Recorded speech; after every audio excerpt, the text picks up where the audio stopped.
We're here with Justin Roy-Samron today. Justin is one of Bridge Garden's community gardeners, and he's going to show us how to make sauerkraut. Great. Thanks, Rick. Thanks for having me in lovely Bridge Gardens. So today we're going to make a traditional cabbage sauerkraut.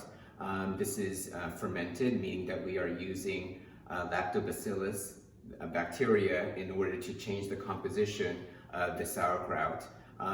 People ferment for many reasons, whether it be to preserve the vegetables into the winter, or to change the flavor of the vegetables in order to spice things up, or for health reasons. There's been a lot of talk about prebiotics and probiotics, and a lot of this is found in fermented vegetables. So basically, you just need two things actually for traditional cabbage sauerkraut. You just need cabbage and salt. Here we're adding some radishes and carrots just to add a little bit of color. How do you prepare the cabbage? Sure, so you can chop up the cabbage in whatever way you want. I tend to like my sauerkraut coarse, so I just chop it up very coarsely. I even leave in the ends of the cabbage in it, but you could also do it as finely as you want. Okay. Do you can you add other vegetables to the sauerkraut? I see you have carrots and radishes. Yeah. So any of the sturdy type vegetables, especially root vegetables, would be perfect. I made sauerkraut using turnips, beets, kohlrabi. So really, you could just add anything, as well as alliums, onions and garlic as well. Yeah. Yeah, so after you chop up your vegetables, what you need to do is you need to add salt. Traditionally, it's between 2 to 3% salt to the amount of cabbage that you're using, and that roughly, depending on the size of your salt crystals, equates to about a tablespoon per pound of cabbage. And so what you do is basically, and I just want to emphasize that you need to be clean as always when cooking, but you don't need to be, it doesn't need to be sanitized. You use a scale?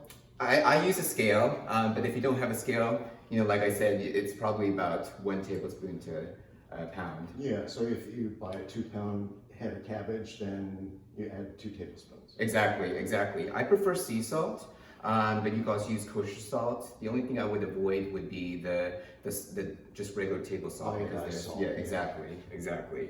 So it's best to do a large batch, but you can also do small batches. But if we're going to do a large batch like we have here, I just basically add in the salt, and I just use my hands, because basically you have the bacteria in the vegetables as well as on your hands. It's everywhere? It is everywhere. And it stays on the vegetables no matter how hard you scrub it or you wash it. And so you basically mix in the salt and just make sure everything is covered, and you just leave it out for about at least 20 minutes. And so that's what we've done here.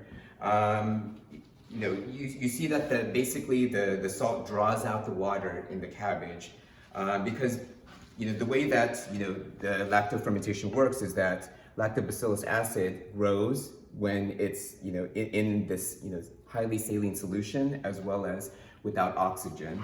And so the way that you deprive the environment of oxygen is to submerge in water. And here we're not adding water. What we're doing is we're going to use the water in the cabbage. And so you can see here at the bottom of the plate, the water has been drawn already out. Quite a bit. Yeah, exactly. And then the next step would be to actually pound the cabbage.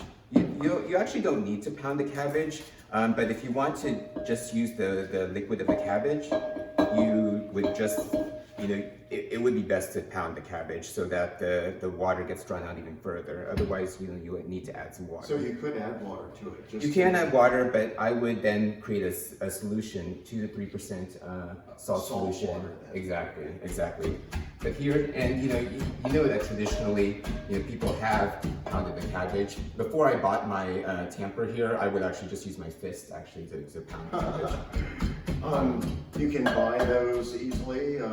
Yeah. Online, say a tamper, and do you have to use a crock, or can you just use? You can just spin the bowl. I just didn't want to break your nice bowl here, right? So we're just going to do it in the crock. And after you finish pounding, you'll notice that water is being drawn out. What I like to do actually is to take the outer leaves of the cabbage, the larger leaves, and I actually like to layer them on top so that you form this extra barrier. And to the extent that this gets all corroded with any possible yeast, you could just throw these parts out. And so after. And by yeast, you mean like that film that Exactly. form on there, Exactly. mold type of thing? Yeah. So just one thing about yeast versus mold. Yeast is very common when it comes to fermentation. The yeast is just that white film that you were mentioning. Right. To the extent that's fuzzy, and especially to the extent that's colorful, that's probably mold. And so then there, I would just throw out the entire pot. But if it's just yeast, it's Gotcha. actually That's the name good is to know. actually canned yeast. That's okay. Now, normally would you have that full, or can you make it any amount? Usually I would want it to be full because I want to try to leave as little oxygen or air in there as possible. So you can see here, I brought over some sample sauerkraut that I made, and I'm going to open them up here. And here, I've tried to fill them up as much as possible. I've added the layer of large cabbage leaves, and I'm going to also weight them down with some weights here. And so you could see here that I've tried to limit the amount of air that's in here. I also cover it so that we lessen the chance of it being exposed to air as well as flies or other dust as well. And you don't necessarily refrigerate this. No, so what you do here is, and I forgot, another ingredient that they like to say is that thyme is an ingredient in fermentation. And so what I would do is I would monitor this and just check on it, every couple of weeks, at 1 week, at 2 weeks, test the sauerkraut, see, how it tastes. It'll start to change. And at the point in which, you like the taste of the sauerkraut, you like the texture, the flavor, then I would refrigerate it because, the coldness of the refrigerator slows down the sauerkraut. A lot. And so the sauerkraut that you buy in the supermarket, the ones that are alive, you see them sold in the refrigerated section. And they don't have any living bacteria in there or yeast in there. Well, there are some brands, there are some companies that do make the sauerkraut. You'll find them for $4 or $5 a bag. The ones that are in the cans, the ones that are in the jars in the refrigerated section, those. And especially if they say, live cultures, those have the beneficial bacteria. But the ones that you find vacuum sealed in a bag or especially in a can, those, the way that they process is that they create the sauerkraut, but then they kill all the bacteria in order to keep it shelf stable. Gotcha. So so it really is quite simple then. Yeah, no, definitely. And how long will it take for that to become sauerkraut? Well, like I said, it could be a matter of a few weeks. If you like a really raw, very crunchy sauerkraut, it could just be 1 week or 2 weeks. I've heard of some people in Eastern Europe proclaiming that is not sauerkraut. You'd have to wait months or maybe even a year or so for it to be sauerkraut. And so it really depends on how what you like in terms of texture. For example, I have here, this one, and I like to label my sauerkraut. I also like to put in the date in which it was made. So this one was made in May of this year, and this one was made this was just last month actually. You could tell a little bit of the difference, especially in terms of the carrot here. The carrot here, the one that was just made last month, it still looks kind of crunchy here. Still crunchy, yeah. Yeah, whereas the cabbage here, it's a little bit more wilted. And had you refrigerated that one? I have not refrigerated either of these. Neither. So I kept these in my basement, which is around a cool 75 to 80 degrees year round. But if I kept it out at room temperature, especially now in the summer, you'll start to see bubbling, and the bacteria gets activated. And so if I were to just if I didn't have a basement, I would just put it in the refrigerator. Yeah. But I've had sauerkraut sitting around for the longest one I've had. I made January of 2019. I still have it it tastes really good. It's very, very sour, but it's still just as good to eat. You mentioned that people have eaten sauerkraut that's decades old.